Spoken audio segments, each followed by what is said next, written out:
Ya baik, saya akan menjelaskan materi tentang menghubungkan SKL, KI, KD, indikator, dan tujuan pembelajaran. Kita masuk yang pertama, yaitu SKL. SKL atau Standar Kompetensi Lulusan merupakan kualitas kemampuan lulusan yang mencakup ada sikap, pengetahuan, dan keterampilan sesuai dengan standar nasional yang telah disepakati sebagaimana yang ditetapkan dengan Peraturan Menteri Pendidikan Nasional Nomor 23 Tahun 2006. Kita masuk yang berikut, yaitu fungsi standar kompetensi lulusan. Yang pertama, standar kompetensi lulusan digunakan sebagai pedoman penilaian dalam menentukan kelulusan peserta didik dari satuan pendidikan. Yang kedua, standar kompetensi lulusan pada jenjang pendidikan dasar bertujuan untuk meletakkan dasar kecerdasan, pengetahuan, kepribadian, akhlak mulia, serta keterampilan untuk hidup mandiri dan mengikuti pendidikan lebih lanjut. Yang ketiga, standar kompetensi lulusan pada satuan pendidikan menengah umum bertujuan untuk meningkatkan kecerdasan, pengetahuan, kepribadian, akhlak mulia, serta keterampilan untuk hidup mandiri dan mengikuti pendidikan lebih lanjut. Kita masuk pembahasan yang ketiga, yaitu KI atau kompetensi inti. Kompetensi inti merupakan terjemahan atau operasionalisasi SKL dalam bentuk kualitas yang harus dimiliki mereka yang telah menyelesaikan pendidikan pada satuan pendidikan tertentu atau jenjang pendidikan tertentu.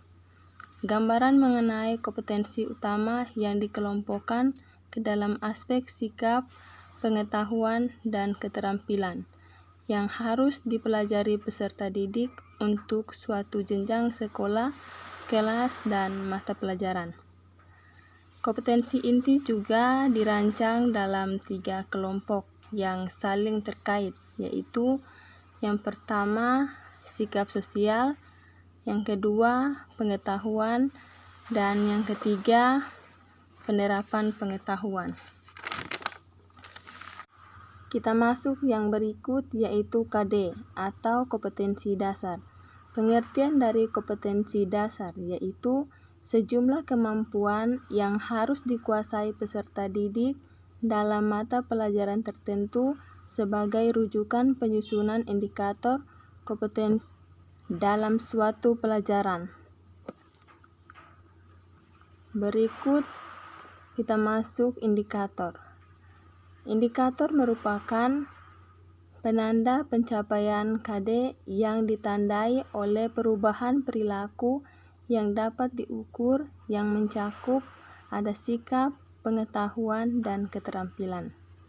Fungsi dari indikator yaitu yang pertama, pedoman dalam mengembangkan materi pembelajaran. Jadi, pengembangan materi pembelajaran harus sesuai dengan indikator yang dikembangkan. Yang kedua itu, pedoman dalam mendesain kegiatan pembelajaran. Jadi maksudnya itu, desain pembelajaran perlu dirancang secara efektif agar kompetensi dapat dicapai secara maksimal. Yang ketiga, pedoman dalam mengembangkan bahan ajar. Jadi, bahan ajar perlu dikembangkan oleh guru guna menunjang pencapaian kompetensi peserta didik. Kita masuk yang berikut, yaitu merumuskan indikator. Dalam merumuskan indikator, perlu diperhatikan beberapa ketentuan sebagai berikut. Yang pertama, setiap KD dikembangkan sekurang-kurangnya menjadi 3 indikator. Yang kedua, keseluruhan indikator memenuhi tuntutan kompetensi yang tertuang dalam kata kerja yang digunakan dalam SK dan KD. Indikator harus mencapai tingkat kompetensi minimal KD dan dapat dikembangkan melebihi kompetensi minimal sesuai dengan potensi dan kebutuhan peserta didik. Yang ketiga, indikator yang dikembangkan harus menggambarkan hierarki kompetensi. Yang keempat, rumusan indikator sekurang-kurangnya mencakup 2 aspek, yaitu tingkat kompetensi dan materi pembelajaran. Yang kelima, indikator harus dapat mengakomodir karakteristik mata pelajaran sehingga menggunakan kata kerja operasional yang sesuai.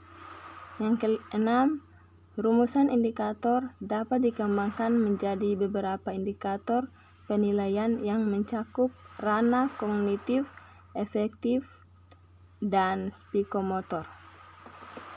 Kita masuk yang berikut, yaitu merumuskan tujuan pembelajaran. Tujuan pembelajaran adalah perilaku hasil belajar yang diharapkan terjadi demikian atau dikuasai oleh peserta didik setelah mengikuti kegiatan belajar mengajar.